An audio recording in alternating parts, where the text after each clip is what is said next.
So in 1982, there was an event that really brought to the forefront that we wanted to become a master distributor. And that was that we had, it was Jack Tinsley from Johnson Supply in Naperville, and he was at the counter at the same time. A contractor who we were selling was at the counter, and Jack and this gentleman had a conversation, and Jack said, you could have just bought this from me. And that was the moment where he really it struck us that it's time. It's time that we just put the stake in the sand and say that we were going to be a master distributor, and that's that.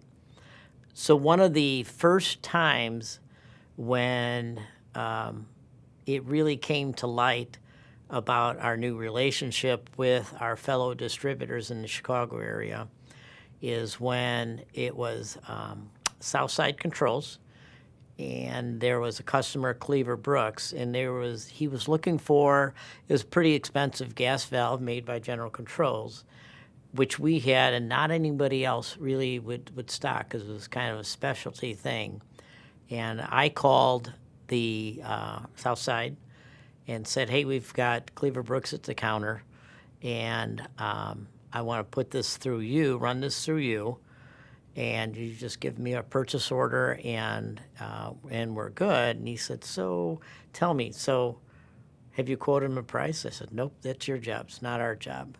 And he said, so I can make 20% and I don't have to do anything except give you a purchase order? And I said, yep, that's exactly it. And that really was the first time in my mind that I remembered doing something like that. And it really solidified why we were doing what we were doing. When we made the decision to become a master distributor, we went to Dad and said, this is what we want to do. Here's how we think we want to do it.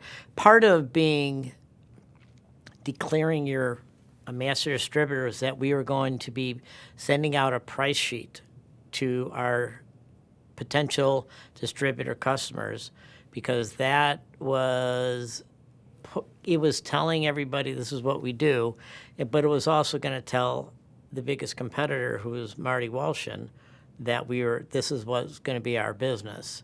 So a little background for Marty Walshin was that at a point, I believe we were his largest customer, and he was also, Dad and Marty were pretty good friends. So while it was going to be uncomfortable to tell Marty that we are going to be direct competitors, Dad insisted that he call Marty and tell him. But as he was doing that, he also said, I really hope you boys know what you're doing.